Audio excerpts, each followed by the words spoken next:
Hey, seniors, eighth period, I want to take this opportunity to go ahead and say bye to all of you, and then go ahead and answer your questions from a few weeks ago. I'm going to answer all of them. So my favorite part of every school year, easily bar none, favorite event is graduation, and specifically walking around graduation before the event while everybody's lined up and waiting to walk across uh, the stage. And I like to see every student I know, whether it's present student or maybe previous student from a year or so ago, and just have a very brief minute, 2 minute conversation. Um, it's a way to say bye. It's very bittersweet. Um, and this year we don't get that opportunity, and you don't get a whole lot of opportunities that I got in my senior year, and that you know basically everybody else got or gets or is going to get their senior year, and that really sucks. Yeah, I mean, I'm not going to sugarcoat it. You all know I'm not the type of person to sugarcoat things. Um, but there is some good parts of it as well, I think. I think that it's going to make you stronger, more resilient, and, you know, it's you're learning that, hey, you know what, sometimes not everything in life goes the way it's supposed to go, which obviously has happened to your senior year. Um, So it's that I do want to thank you all. I know you're all thinking, Mr. Valvo thinking, eighth period. Yeah, your class has been fun. You all have like engaging conversations, bordering on arguments sometimes, but for the most part, we were able to um, get things back on track a little bit, which is terrific.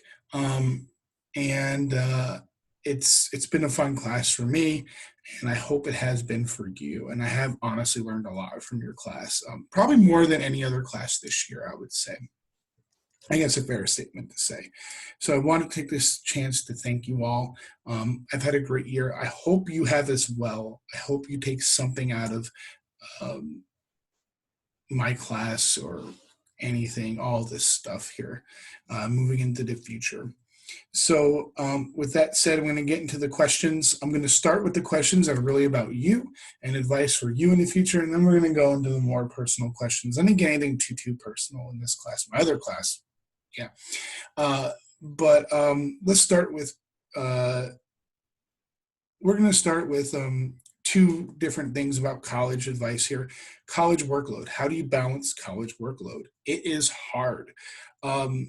I'd recommend you sit down. Go to your classes like normal, like the first week, get a feel of things. And sit aside some time where you're going to sit down and just do your studies.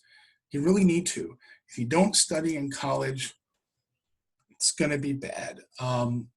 Again, being honest and real with you, I never studied once during high school. Actually, I take that back. I studied for SATs. Um, I didn't study. I wish I did. I would have done much better, but I didn't because I knew I didn't have to study, and I was still getting an A or B on a test. And I usually did. I tried that in college. Boom. I bombed like every test the first time I took it. I was like, this is tough and stressful. And so for me, it was very eye-opening. And it's funny because my friends who studied in high school to get the grades and stuff, like they were more prepared than I was. Even though maybe getting that grade, the same grade I did in high school, is more. They had to study more for it. They were prepared for those first college tests. I was not. So my honest advice is set time aside to study. So if you have like a class that ends at 11 in the morning, your next class doesn't start till like 2. Say, okay, from 11:30 to 12:30, I'm going to have my lunch, and then from 12:30 to 2, I'm going to study. I'm going to go over notes. I'm going to work on a writing paper. If I have a writing paper to do, I'm going to study for a big test coming up, whatever the case might be. So that is going to really be beneficial for you, just finding the time. And I know it's much easier said than done. Finding that time, and then find time for other things second. Your work really needs to come first. And then the next question is general college advice. So I had two things to say here. The first thing is the best thing you could do in terms of grades and tests is go to office hours of your instructors. I have had instructors tell me questions that were going to be on the exams. Straight up. They're like, boom, like if the exam is like 80 questions or like here's 4 or 5 things, like you're really, really, really, really going to need to know. I'm like, cool, got it. Um, and right, where things that, are important, it's their job to have office hours and to meet with you. Take advantage of it. So few people do. It's really surprising how few people do. And it really benefit you because you'll get into the mind of your professor and they will tell you what you need to focus on and AKA what's going to be on the test, right? And what you need to learn for future classes as well. So because you're going to be throwing a lot of information at first and it's hard to decipher. I mean, it's all important, otherwise you wouldn't be covering it, but what is most important, second and third, and going to office hours is a great way that you can really learn that structure. You'll learn like the different tiers once you do that. My other advice for college is keep an open mind, try new things, meet new people, join new organizations, go to events of cultures that you are not really that experienced with, right? So yeah, just go for it and you'll learn things about other people and more, and just as importantly, I should say, you'll learn things about yourself as well. And just, don't be pigeonholed down to one thing. Really try and broaden your horizons. So corny, but it's true. So here we go. These are more about me personally. So what are my opinions on the pandemic? A few of you have asked me about this actually. I think that in my generation, what you all asked me about in terms of like big moments that happened was what was 9/11, right? Like, right? Where were you during 9/11? And I say I was in room 341, which is true at Alonzo. And then I talked about how that day was and the aftermath of it. And I think that the generations to follow you are going to be asking you, what was that pandemic like? What was it like being, especially a senior in high school, right? They're going to want to know that. They're going to be interested in that. So I think that most generations or many generations have like a defining moment where you can ask anybody in that generation, what was this like? And they know instantly. I think that this is unfortunately, your event. I really do. I could be wrong. It's just my opinion. Just speaking on behalf of Mr. Valva here. But I also think that it is, like I said, there are positives, and we just need to try and find them sometimes, as hard as that might be. So how have I adapted? I've adapted pretty well. I get to spend more time with my kid and my wife, which is nice. Job-wise, it's not teaching. What else would I be doing? I'd probably be working in some business office somewhere in like an accounting department or something like that. That to me sounds incredibly boring, but maybe it's perfect for you. I don't know. What was my senior year like? So I actually did not go to my senior year prom.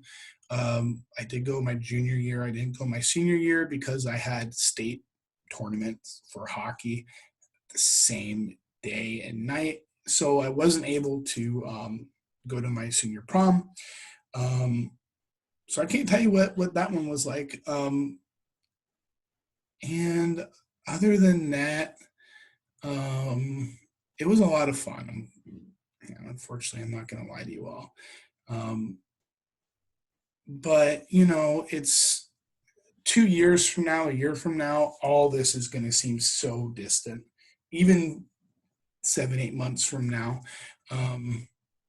it's going to seem like almost like you were a different person. Like you're going to change, but you know what I mean? Like you're almost going to be like, wow, like I can't believe that was me. It's so long ago. It's so distant. It's not really who I am today. And that's normal. That's great to evolve as a person. But what my point is that it's going to really seem like a lot longer in the past than it actually is. If that makes sense. As time, it seems like it speeds up, even though it obviously doesn't. What is my favorite car slash manufacturer? Why? I really don't have one. I like my F-150. I got a new one. Doesn't have a giant dent on the side. 2019, and I'm really liking it so far. So I guess I'd go with that right now. And lastly, has online teaching been any easier? No, because you're taking everything that you know and everything you do, and you're throwing it out the window. Basically, is what you're doing. You're saying, boom, we're going to start from scratch. So it doesn't mean everything's been more difficult. Some things have been easier. And some things I am going to bring next year and moving on into the future with teaching. But in terms of is it easier or harder, it is significantly harder, especially not being there, person to person, being able to get instant feedback from students. It's really challenging to try. And I mean, there are ways to work around it. And I think it's been really good, but I don't know. I prefer face-to-face, person-to-person. But,